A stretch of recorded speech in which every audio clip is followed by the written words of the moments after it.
DD किसान, बदलते भारत की शान।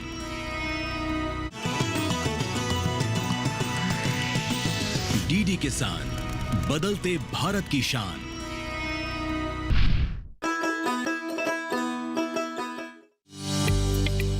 डीडी किसान का कारवां आज आ पहुंचा है दिल्ली से करीब 75 किलोमीटर दूर राष्ट्रीय राजधानी क्षेत्र फरीदाबाद के पनहेड़ा खुर्द गांव। हरियाणा राज्य के इस गांव का कितना हुआ विकास, सरकार की तमाम महत्वाकांक्षी योजनाएं लोगों की पहुंच में है या नहीं, क्या कहते हैं किसान, कृषि क्षेत्र में कितना हुआ बदलाव, आज के इस एपिसोड में एक एक सवाल का जवाब तलाशेंगे। नमस्कार, हरियाणा के फरीदाबाद के गांव पनहेड़ा खुर्द हम पहुंचे हैं और आज किसान यात्रा हम सिरोरा में करेंगे और समझेंगे हमारे किसानों से बिजनौर के गांव अगरी। और अगरी में हमारे साथ तमाम लोग हैं जिनसे हम बात करेंगे, इस गांव में घूमेंगे। कितने बदल रहे हैं हमारे किसान, कितने बदल रहे हैं हमारे गांव, और गांव में रहने वाले किसान कितने विकास के पथ पर पहुंच चुके हैं। जो योजनाएं सरकार की तरफ से उतारी जा रही हैं वो वाकई क्या हमारे किसानों तक पहुंच पा रही हैं, ये समझने के लिए टिटोली के लोगों से बात करेंगे, गांव की ओर बढ़ेंगे और समझेंगे कि वो कितने आगे बढ़ चुके हैं। क्या 2014 के बाद अब हमारे किसान विकास के पथ पर दौड़ रहे हैं या रेंग रहे हैं, ये भी समझेंगे। और कौन कौन सी वो योजनाएं हैं जिनसे उन्हें आगे पहुंचाया जा रहा है, ये समझने के लिए चलते हैं गांव की ओर। गांव में दाखिल होते ही सड़क, बिजली, पानी की व्यवस्था देखकर गांव के विकास का अंदाजा लगाया जा सकता है। गांव के लगभग सभी मकान पक्के हैं। सारी गलियों, नालियों को भी पक्का करवाया गया है। गांव के लगभग सभी घरों को बिजली कनेक्शन के दायरे में लाया गया है। गांव के विकास को लेकर ग्रामीण क्या कहते हैं वो भी सुनिए। ये मेरा नाम जितेंद्र सिंह कालखंडे, गांव टिटोली है। मैं यहीं का रहने वाला हूँ, यहीं जन्म हुआ है मेरा गांव बहुत अच्छा है। यहाँ का प्रत्येक इंसान, चाहे वो मजदूर तबका है, चाहे वो किसान है, चाहे वो जाट किसी बिरादरी से ऊंची से, सब एक दूसरे से मिले जुले रहते हैं। गांव में पक्की सड़कें, हम जिस योजना में जो भी प्रदान कर रहे हैं गाँव का विकास करते जा रहे हैं। पक्की नालियाँ, पक्की सड़कें और पक्के मकान हो गए। जो भी कोई बाहर से आते हैं सबका सम्मान करते हैं। ये विवाद मुक्त गाँव है मेरा। सरकार कैसे काम कर रही है? सरकार इतना अच्छा काम कर रही है, सरकार के ही हित में यहाँ का पूरा गांव, हमारी जो वर्तमान की सरकार है, बीजेपी सरकार है, इसी के पक्ष में है। और चुनाव जब भी आता है तो बीजेपी पक्ष में ही 90% तो ये मान के चलो कि बीजेपी पक्ष में ही इसका चुनाव होता है। तो शामली के गांव टिटोली हम पहुंचे हैं और टिटोली में किसान यात्रा के दौरान हम समझ रहे हैं कि हमारे किसान कितने सरकार की योजना से लाभान्वित हो रहे हैं और ये गांव कितने विकास के पथ पर पहुंचा है। ये बताने के लिए एक शख्स इसी गांव के मेरे साथ मौजूद हैं, उनसे बातचीत करते हैं। बहुत स्वागत है आपका दूरदर्शन किसान पर। जरा बताइए, नमस्कार, कैसा है आपका गाँव और कैसे हैं किसान हमारे? बहुत ही अच्छा गांव है। मेरा नाम देवेंद्र सिंह देसवाल, गांव टिटोली, जिला शामली। और एक गांव गन्ने के क्षेत्र में बहुत ही प्रगति पर गांव है और यहाँ पे जो गन्ने का उत्पादन होता है, इस साल शामली जिले में पहला नंबर भी इसी गांव का पड़ा है। सरकार की जो योजनाएं हैं वो यहाँ तक पहुँच रही हैं, जमीन तक? हाँ, सरकार की योजनाएं जब से ऑनलाइन हुई है वो हर किसान तक पहुँच रही है। सरकारी पोर्टल पर जाकर किसान उन सुविधाओं का लाभ ले रहा है। सड़कों की यहाँ पे इतनी ज़्यादा दिक्कत नहीं है, ज़्यादातर सड़कें यहाँ पर पक्की है। सरकार की योजनाएं लगभग यहाँ पहुँच रही है सरकारी पोर्टल के आधार पर, जो भी ऑनलाइन सब कुछ होता है, तो इसलिए यहाँ ज़्यादा दिक्कत नहीं हो रही है। गांव के में लाइट्स आती है, सुरक्षा व्यवस्था कैसी है वो थोड़ा बताइए। सुरक्षा व्यवस्था बहुत बढ़िया है, लाइट की व्यवस्था भी बहुत बढ़िया है। पहले रात को जाना पड़ता है, अब दिन दिन में बिजली रहती है खेत में, तो सब व्यवस्था बढ़िया है।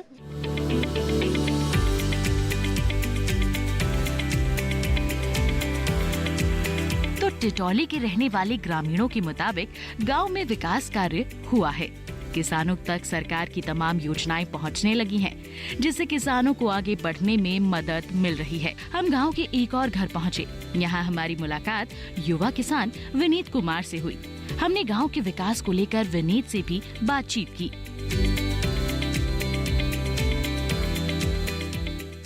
और देखिए गांव टिटोली में लगातार इस किसान यात्रा के दौरान एक और व्यक्ति हैं जो किसान हैं, जो जवान हैं, जो इस गांव में एक नई अलग जगाने का काम कर रहे हैं। उनसे बात करते हैं और समझते हैं।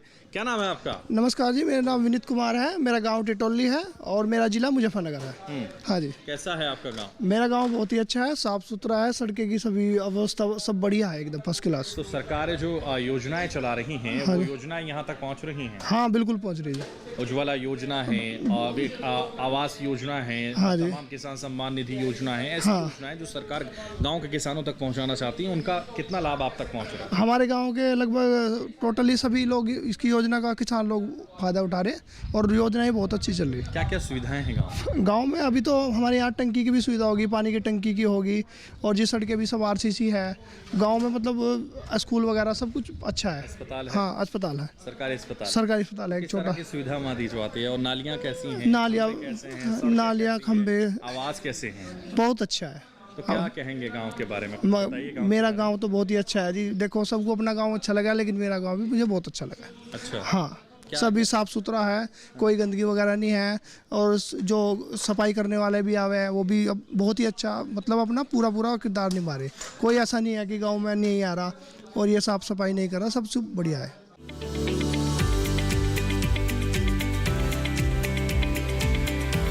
प्रधानमंत्री नरेंद्र मोदी के नेतृत्व वाली सरकार निरंतर इस प्रयास में है कि कैसे किसानों की आय दोगुनी या 3 गुनी की जाए। हो भी क्यों ना, कृषि हमारे देश की अर्थव्यवस्था का सबसे मजबूत स्तंभ है। किसान सशक्त होंगे तो राष्ट्र को बल मिलेगा।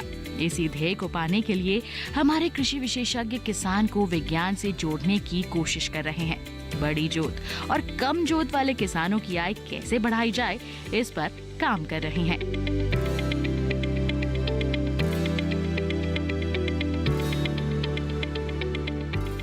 तो उत्तर प्रदेश की शामली में जब हम किसान यात्रा कर रहे हैं तो गांव टिटोली में हम किसान यात्रा के दौरान जो कृषि विज्ञान केंद्र के हेड हैं संदीप चौधरी शामली में, उनसे हम बात करेंगे और समझेंगे कि किस तरह से वो किसानों के साथ समन्वय बनाकर काम कर रहे हैं और कौन कौन सी योजनाओं पर वो काम कर रहे हैं, वो सब समझाएंगे, बताएंगे। बहुत स्वागत दूरदर्शन किसान पर सर आपका। नमस्कार। बताइए किस तरह से काम कर रहे हैं और हम आप कौन है, जरा वो भी बताइए। मैं डॉक्टर संदीप चौधरी, प्रभारी अधिकारी कृषि विज्ञान केंद्र जनपद शामली से हूँ। इस समय कृषि विज्ञान केंद्र का जो मेन उद्देश्य हमारा है वो है ट्रांसफ़र ऑफ टेक्नोलॉजी, क्योंकि देखने में सरकार को ये आया कि बहुत सारी ऐसी योजनाएं हैं, बहुत सारे ऐसे कृषि क्षेत्र के अनुसंधान हैं जो किसानों तक पहुँचते पहुँचते बहुत देरी हो जाती थी। इसलिए कृषि विज्ञान केंद्र एक प्रोजेक्ट के रूप में किसानों के बीच समन्वयक के रूप में काम करता है। कृषि विज्ञान केंद्र में मुख्यतः 3-4 चीज़ें हैं कि नंबर 1 है कि किसानों को समय समय पर जो भी हम समसामयिक क्रियाएं हैं उनके बारे में किसानों को प्रशिक्षण देना। 2 तरह के प्रशिक्षण है, ऑन कैंपस और ऑफ कैंपस। किसानों को किसानों के गांव में जाकर भी और किसानों के ग्रुप को कृषि विज्ञान केंद्र पर बुला के वहाँ पे ऑडियो विजुअल एड्स के द्वारा भी सारी जानकारी उस प्रशिक्षण से संबंधित किसानों को देना। दूसरा तरह है हमारा कि जो हमारे कृषि विभाग में कार्यरत हमारे कर्मचारीगण हैं उनको भी कृषि विज्ञान केंद्र प्रशिक्षण के द्वारा समय समय पर नई नई टेक्नोलॉजी की जानकारी देता है। दूसरा हमारा ग्रुप है एक प्रदर्शन का, जिसमें हम फ्रंट लाइन डेमोन्स्ट्रेशन, प्रथम पंक्ति प्रदर्शन करते हैं। मेन इसमें हमारा ऑयल सीड और पल्सेस पे बहुत ज़्यादा ध्यान है कि जितनी भी हमारी ऑयल सीड की नई नई किस्में हैं उनको किसानों को प्रदर्शन के लिए देना, जिससे कि उसका वो बीज बना के फिर अन्य किसानों को भी आगे बढ़ा सकते हैं। दूसरा हमारा पल्सेस में है कि बढ़ते पल्सेस के दाम और घटती ज़मीन के को देखते हुए सरकार पल्सेस उत्पादन पर भी ध्यान दे रही है और प्रदर्शन के माध्यम से आपकी दालें हैं, अरहर है, चना है, मूंग है, उड़द है, इनका भी प्रदर्शन वो किसानों को कराती है। डीडी किसान का कारवां आज आ पहुंचा है दिल्ली से करीब 75 किलोमीटर दूर राष्ट्रीय राजधानी क्षेत्र फरीदाबाद के पनहेड़ा खुर्द गांव। हरियाणा राज्य के इस गांव का कितना हुआ विकास, सरकार की तमाम महत्वाकांक्षी योजनाएं लोगों की पहुंच में है या नहीं, क्या कहते हैं किसान, कृषि क्षेत्र में कितना हुआ बदलाव, आज के इस एपिसोड में एक एक सवाल का जवाब तलाशेंगे। हमारे गांव का जो शिक्षा का स्तर है वो काफ़ी ऊपर उठा है। बीमारी बहुत ज़्यादा कम है। खेतों में जो आजकल वैज्ञानिक तरीके से खेती हो रही है, लोगों का ध्यान सब्जी की तरफ है, फसल चक्र परिवर्तन करते हैं। और जो गवर्नमेंट से जैसे हमारे जो डॉक्टर आते हैं, एग्रीकल्चर विभाग से आते हैं, वो हमारी एक टीम आती है गांव में, तो जो खेती का स्तर उठा, जो गवर्नमेंट खेती में सहायता दे रही है, जो ऑनलाइन जो आढ़ती का जो दिक्कत था, बीच में बैठते थे, वो ख़त्म किया है। उससे एग्रीकल्चर जो जिम्मेदार गांव है, एग्रीकल्चर पे ज़्यादा लोग डिपेंड हैं, तो विकास तो हुआ है। इतना ही नहीं, गांव के विकास के लिए सफाई और स्वच्छता पर भी ध्यान दिया गया है। गांव के तमाम घरों तक बिजली पहुंचाई गई है। शिक्षा के साधन के साथ बेहतर स्वास्थ्य सुविधाएं भी जरूरी होती हैं। ऐसे में वेलनेस सेंटर के अलावा गांव में ही आयुष्मान स्वास्थ्य मंदिर की सुविधा मुहैया करवाई गई है। स्वास्थ्य तो काफ़ी खुले हुए हैं। जो कच्ची सड़क थी वो पक्की हुई है। हर गली में लाइट लगी है। अब तो प्रत्येक लट्ठे पे लाइट लगी हुई है। गांव में अंधारे का तो नाम ही नहीं है। लगभग 20-22 घंटे बिजली आती है। गैस की पाइपलाइन चल रही, चूल्हे पे रोटी बन रही, धकाते थे। गांव में हमारे में काफ़ी डॉक्टरों की, भैंसों की बहुत बढ़िया सुविधा है और मैं सरकार को बहुत बहुत धन्यवाद देता हूँ। बहुत ऐसे ही काम करती रहे। वैसे सरकार ने सब काम बढ़िया किए। गांव गैल सड़क है और हमारे क्षेत्र में शहर से पहले चूल्हे पर गैस और पानी का प्रबंध है गांव में। ये गवर्नमेंट की बहुत बढ़िया बहबूदी, हम उसे धन्यवाद करते हैं सरकार का। गांव के अधिकांश घरों में आपको पशुधन देखने को मिल जाएंगे। ये बात सर्वविदित है कि सरकार किसानों की आय कैसे बढ़े, इसके लिए पशुपालन को लगातार बढ़ावा दे रही है। यहाँ मौजूद है हमारे साथ राजेंद्र जी। उनसे समझते हैं वो क्या कर रहे हैं और किस तरह से लगातार नई इबारत लिखने में आगे बढ़ रहे हैं। उनसे बात करते हैं। बहुत स्वागत दूरदर्शन किसान पर। आप जरा बताइए, कैसा है गांव, कैसे हैं आप और क्या कर रहे हैं? हम इस फिराग में थे कि कोई ऐसा धंधा मिल जाए जिससे हमारी जो आय उसमें वृद्धि हो। तो हम पशुपालन विभाग का, हमारे गाँव में हॉस्पिटल है, हम डॉक्टरों से सलाह लेने गए तो उन्होंने हमें 7-8 साल पहले गवर्नमेंट की जो योजना है हाईटेक डेयरी की, उसके बारे में बताया। तो हमने उस योजना के लिए जो कागजात उन्होंने बताए थे वो सब तैयार करके उनके पास सबमिट किए और परिणाम ये हुआ कि हमें 50 भैंसों की जो डेयरी है हाईटेक डेयरी, उसका लोन मिला और उस लोन के बदौलत आज हम अपनी हाईटेक डेयरी स्थापित कर पाए। हमने अपने दूध के उत्पादन को, जो हम 100 किलो तक का उत्पादन कर रहे थे, उसे 500-550 किलो पे ले गए और अपना दूध का खुद बेचने का हमने जो है आउटलेट खोल दिया और वहाँ से हमारा बहुत अच्छी कीमत पे दूध बिक रहा है। और कभी अगर दूध कम बिकता है तो उसका एक फ़ायदा और मिला है कि हमने दूध के उत्पाद बनाना भी शुरू कर दिया है, जिससे हमारी जो आय है वो बहुत अच्छी बढ़ गई है। साथ ही हम अपने लिए रोज़गार की तलाश में थे, आज हम दूसरे लोगों को रोज़गार देने की क्षमता में पहुँच गए हैं। तो हरियाणा सरकार जो सुविधाएँ किसानों के लिए कर रही है, हमें उसका बहुत अच्छा लाभ मिला है।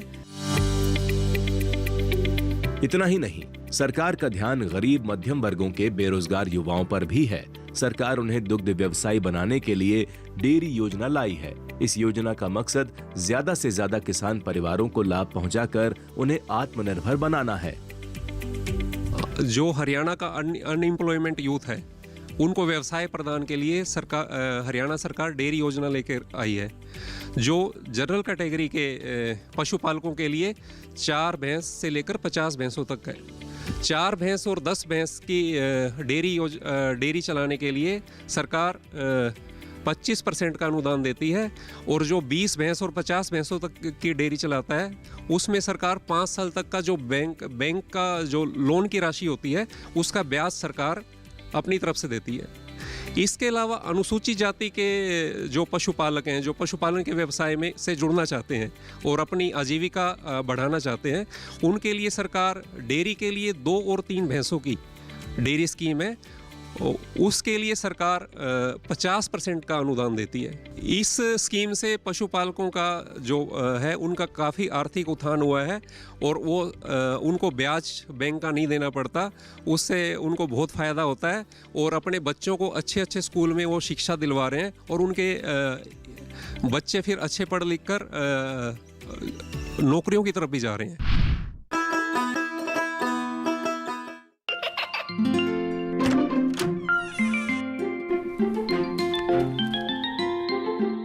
ये क्या हो रहा है? काशवी, इतने कम मार्क्स? काशू, बेटा पढ़ा करो, पढ़ोगी नहीं तो आगे कैसे बढ़ोगी? मम्मा मैं भी तो आपसे यही कहना चाहती हूँ, पढ़ा करो। आप पढ़ोगे नहीं तो आगे कैसे बढ़ोगे? मतलब? वो देखो।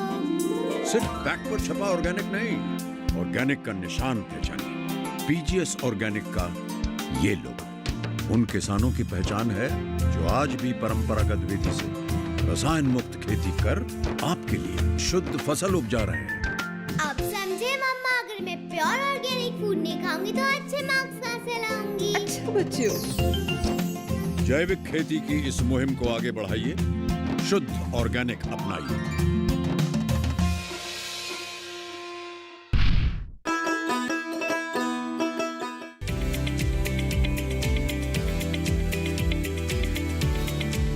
गांव की सड़कों का शहरों से जुड़े होने के कारण हमें सिरौरा सलेमपुर पहुंचने में कोई मुश्किल नहीं हुई। मेन गेट पर गांव के आदर्श ग्राम होने का दावा किया गया है। अब हकीकत क्या है ये गांव में दाखिल होने के बाद ही पता चलेगा। थोड़ी दूर चलने के बाद हम गांव में पहुंच गए। नजर दौड़ाने पर हर वो सुविधाएं दिख जाती हैं जो एक ग्रामीण को बेहतर जीवन यापन करने के लिए चाहिए होता है। गांव में गंदगी न फैले इसके लिए गांव की सारी गलियां और सड़कों को पक्का करवाया गया। गंदे पानी की निकासी के लिए पक्की नालियों को निर्माण करवाया गया। गांव के तमाम घरों में बिजली पहुंचाई गई। बिजली के जाने के बाद गांव में अंधेरा न हो इसके लिए जगह जगह सोलर पैनल लगवाए गए हैं। सरकार की अनेकों योजनाएं ग्रामीणों तक पहुंच रही हैं। मुझको भारत सरकार की योजना से पीएम योजना 2000 रुपये पीएम योजना मिल रही है। गांव बहुत बढ़िया है जी। गांव में नल सड़क सब कुछ बन रही है और टंकी भी योजना मिली है जी हमारे गांव में। ये सरकार जो कर रही है जी, जो भी है योजनाओं के बारे में छोटी से बड़ी तक सभी किसानों को मिल रही है। अब सिरौरा में किसी को पीने के स्वच्छ जल के लिए संघर्ष नहीं करना पड़ता। हर घर स्वच्छ पानी पहुंच सके इसके लिए पानी की टंकी का प्रबंध किया गया है। गांव में ही हमारी मुलाकात अन्नदाता सूबे सिंह से हुई। बातचीत में सूबे सिंह ने बताया कि पहले सरकार की योजनाएं धरातल पर नहीं पहुंचती थी, लेकिन अब सब कुछ बदल गया है। सरकार की योजनाएं लोगों की पहुंच में हैं। मैं सरकार की योजनाओं से, हर योजना से जुड़े हुए हैं। मुझे सम्मान निधि भी मिली हुई है और भी तो स्टेट गवर्नमेंट की हैं, सेंट्रल गवर्नमेंट की योजनाएं हमें भी मिली हैं, गांव के और लोगों को भी मिली हैं। और 2014 के बाद में जो गांव की रनिंग है वो पहले की बजाय 80% और ज़्यादा रनिंग हुई है, जिसमें पहले खरंजा है, खरंजे की बजाय सड़कों के आरसी की बनी है। हमारे यहाँ मेडिकल की बहुत बढ़िया सुविधा होगी। 2 स्कूल है, एक प्राइमरी है, एक मिडिल स्कूल है। जिस गांव की बहुत पुराने गांव में, रजवाड़ों के ज़माने के गांव है ये, तो अंग्रेज़ों के ज़माने में से ही गांव में यहाँ चौधरी चरण सिंह का भी कई बार आना जाना हुआ है। स्वतंत्रता सेनानी भी 3 स्वतंत्र सेनानी रहे, जिसमें चौधरी चरण सिंह का सपोर्ट मिलता रहा उन्हें। और गांव की बैकग्राउंड बहुत ही बेस्ट रही है। आज भी गांव एग्रीकल्चर लैंड से भी, सम्मान निधि जैसे भी योजनाओं के हिसाब से भी हर तरह से गांव में एक्टिव हैं। गांव के अजित कुमार और भीम सिंह कहते हैं कि डबल इंजन की सरकार में गांव का विकास तेजी से हुआ है। केंद्र और राज्य सरकार की योजनाओं का उन्हें भरपूर लाभ मिल रहा है। हमारे गांव में जब से योगी और मोदी जी सरकार आई है तब से सड़कें भी काफ़ी सुधार हुआ है, गलियों का भी, और नाली वगैरह जो भी है सबका अच्छी तरह से सुधार हुआ है। और हमें 10 HP का इसका सोलर ऊर्जा का 12 का कनेक्शन भी मिला हुआ है योगी जी की तरफ से। और मैं अपने गांव की तरफ से सबको बहुत बहुत धन्यवाद करता हूं। मैं उत्तर प्रदेश सरकार से बहुत खुश हूँ। हमारे गांव में सड़कें का बहुत अच्छा निर्माण हुआ है। योगी सरकार भ्रष्टाचार के खिलाफ अच्छा काम कर रही है और भूमाफिया के खिलाफ। हमारे गांव में पानी की टंकी, सड़कें और प्रधान सम्मान निधि योजना बहुत अच्छी दी जा रही है। इतना ही नहीं, ग्रामीणों को अब शौच के लिए बाहर खुले में नहीं जाना पड़ता। गांव के तमाम घरों में शौचालय की सुविधा है। गांव में साफ सफाई पर विशेष ध्यान दिया जाता है। सबसे बड़ी बात तो ये, जितने भी हमारे गवर्नमेंट के काम हैं गांव में, उनका बहुत अच्छा असर है और गांव हमारा काफ़ी विकास की तरफ बढ़ रहा है। आपस में भाईचारा बहुत अच्छा है और सब कामों से हम संतुष्ट हैं। हमारी सरकार जो बड़ा अच्छा काम कर रही है, लेटरिंग दी है और बीमा फसल दे रही है, और हम जो फसल जो करते हैं तिलहन और दलहन की करते हैं ज़्यादातर, उसमें हमको बहुत अच्छे रेट भी मिल रहे हैं, मंडी से उचित रेट भी मिल रहे हैं। और हमारे यहाँ पर शौचालय का पूरा गांव ही गवर्नमेंट ने वो करा दिया है कि एक भी घर ऐसा शौचालय का नहीं रहा है। बहुत धन्यवाद करेंगे गवर्नमेंट के लिए, ऐसा ही चलता रहेगा। और हमारे मोदी जी जितना भी हमको ब्लॉक से हमको योजना इनका लाभ मिल रहा, जो ब्लॉक से हमें योजना मिलती है, ट्रैक्टर पे सब्सिडी मिल रही है तो सीधी हमारे खाते में आ रही है, उसमें हमको कोई वो नहीं देना पड़ रहा, विदा शुल्क, मतलब हाँ भ्रष्टाचार नहीं हो रहा इतना।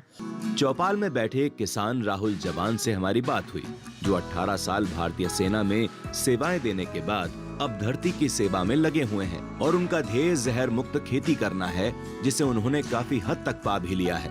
वो मानते हैं कि पहले की तुलना में अब खेती करना काफी आसान हो गया है, क्योंकि माननीय प्रधानमंत्री जी ने किसानों के हित में जितनी भी योजनाएं चलाई हैं, उनका लाभ किसानों को मिल रहा है। एक जवान जो अब है किसान, वो हमारे साथ इस वक्त मौजूद हैं। उनका नाम है राहुल जवान। उनसे बात करेंगे कि क्या वो नवाचार कर रहे हैं और किस तरह से वो भारत सरकार की योजनाओं का लाभ उठा रहे हैं और किस तरह से वो देखते हैं, ये सब समझने की कोशिश उनसे करते हैं। बहुत स्वागत दूरदर्शन किसान पर आपका। नमस्ते, जय हिंद। जय हिंद। आपका भी बहुत बहुत स्वागत है हमारे गाँव गिरी में जी। और ये महात्मा विदुर की धरती कहलाती है। बिल्कुल। मेरा नाम राहुल जवान है, मैं भारतीय सेना में था जी। 18 साल में सेना में सेवा दिया हूँ। वहाँ रहते हुए मुझे लगा कि हमारा जो एग्रीकल्चर है, खेती है हमारी, हमें खेती सही से नहीं आता है, क्योंकि मैंने पहले शुरुआत अपने घर से की, अपने पिताजी से की। फिर मुझे लगा कि खेती को सीखना चाहिए। हमारा जो बेस है वो खेती है, और खेती अगर हमें नहीं आएगी तो हमारा जो अस्तित्व है वो एक तरीके से खत्म हो जाएगा। तो मैंने फिर खेती पे काम किया, खेती सीखी, और खेती में भी जहर मुक्त खेती हम कैसे करें उस पे काम किया। और फिर अभी धीरे धीरे बढ़ते बढ़ते गए, अनुभव बढ़ते गए, बहुत ज़्यादा नुकसान भी उठाया, फ़ायदे भी उठाए। फिर कुछ योजनाओं का भी लाभ मिला। साथ में सरकार जो भी रहती है हमेशा कोशिश करती है कि मेरे देश की योजना का लाभ मिल रहा है। योजना में एक तो वो 2000 रुपये मिल जाते हैं, तो किसान के लिए एक बड़ी सपोर्ट है, प्रधानमंत्री किसान सम्मान। हाँ, दूसरा आजकल जो कृषि कार्ड है, कृषि कार्ड बनने में पहले की जितना तंगी नहीं है। और उसके साथ साथ में बीज, जैसे कोई नया बीज आता है, जैसे अभी मक्का का बीज आया, तो कृषि विभाग वाले पहले आते नहीं थे, अभी वो पूछते हैं फ़ोन करके कि बीज आया हुआ है, आपको चाहिए क्या। एग्रीकल्चर विभाग ने ग्रुप्स बनाए हुए हैं, कुछ हम लोग उनको सुझाव भी देते हैं, कुछ गड़बड़ियाँ होती हैं, बिकॉज प्रैक्टिकली खेती में और ऑफिस में बैठ के करवाने में अंतर होता है, तो वो हमारे सुझाव को मानते हैं। मौजूदा समय में खेती एक ऐसा व्यवसाय बन गया है जिसमें लाभ की सबसे ज्यादा संभावनाएं हैं। किसान चाहें तो खेती करके स्वयं के उत्पाद बना सकते हैं और मंडी के साथ साथ बाजार में भी अपनी पहुंच रख सकते हैं। ये हम नहीं कह रहे, बल्कि आज का किसान कह रहा है। और बिजनौर ने काफी तरक्की की है, और 2022 में हम पूरे हिंदुस्तान में नंबर 1 जिला था एग्रीकल्चर में बिजनौर। तो मैं लोगों को यही कहना चाहूँगा कि आप अपने बच्चों को नौकरी की तरफ मत लेके जाइए, उनको अपने खेत में बाप उगाएगा, बेटा प्रोसेस करके बेचेगा, तब हमारे पास पैसा आता है। अभी आप अपने घरों में कोई भी बिस्किट, ब्रेड, एग्रीकल्चर से जुड़ी हुई 90% चीज़ें खरीद के लाते हैं। ये कौन बना रहा है? ये कोई ना कोई बाहर की कंपनी बना रही है। तो आप अपने बच्चे को ऐसा बनाइए कि आपका बच्चा इन कामों को करे और 2 पैसे आपके घर में आए, तो भारत का पैसा भारत में रहेगा। मैं जय जवान और जय किसान को सार्थक करने में लगाऊं। भारत सरकार का एक मिशन जिसे हर किसान अपने तरीके से अपना रहा है, और वो है प्राकृतिक खेती। जी हाँ, अगरी गांव में लगभग हर किसान रसायन मुक्त खेती पर जोर दे रहा है। हमारी मुलाकात ऐसे ही एक किसान से हुई जो 20 सालों से गोबर गैस प्लांट का उपयोग कर रहे हैं। उनके घर में प्लांट की गैस से रसोई का काम चलता है और स्लरी से खेतों का। मेरा नाम ब्रह्मपाल सिंह, गांव अगरी, ब्लॉक हल्दौर, जिला बिजनौर का रहने वाला हूं। और मैं सन 2001 में मैंने एक स्वावलंबन सत्र शांति कुंज से किया था, और तब से आज तक कोई मैंने पेस्टिसाइड, इंसेक्टिसाइड और हर्बिसाइड अपनी खेती में नहीं डाला, और स्वावलंबन पर जितना हो सकता है उतना प्रयास किया। जैसे मैंने अब से लगभग 20 साल पहले एक गोबर गैस प्लांट लगा था, उसी से मेरा पूरा खाना बनता है, और जो उसकी खाद है वो बहुत ही गुणवत्ता युक्त है। एक बहुत अच्छी योजना है सरकार की जो ये सोलर वाली है, लेकिन उसमें एक थोड़ा सा मेरा सुझाव है, उसमें कुछ टेक्नोलॉजी ऐसी आ जाए, कोई GPS हो, कुछ हो, ताकि चोरी का बहुत बड़ा खतरा है। किसान चाहते हुए भी इससे बच रहे हैं। किसानों को कैसा अवेयर किया जाए कि हमारा यदि मिट्टी का ही स्वास्थ्य ठीक नहीं है तो फिर बड़ा मुश्किल है। उसके लिए हमने एक सोइल टेस्टिंग लैब भी लगाई है। प्रधानमंत्री जी ने अभी मतलब घोषणा की और उसी योजना के तहत हमारे गांव में एक अपना एफपीओ है, Haldaur fat producer company limited, उसी का मैं डायरेक्टर भी हूं और काफ़ी प्रयास कर रहे हैं तो कि किसान कैसे एकजुट होकर अपनी ज़रूरत की चीज़ें पैदा करें। तो गांव टिटोली का विकास हमने आपको इस किसान यात्रा में दिखाया, कैसे बदल रही है किसानों की जिंदगी और किस तरह से वो पशुपालन करके अपनी जिंदगी की आमदनी को कैसे बढ़ा रहे हैं। और हमने इस गांव का भ्रमण भी किया इस किसान यात्रा के दौरान और समझाया कि हमारे किसानों की जिंदगी में जो योजनाएं हैं कितना बदलाव ला रही हैं। हम आगे बढ़ते हैं, किसी और गांव में फिर होंगे हाजिर। तब तक के लिए हमें दीजिए इजाजत। नमस्कार।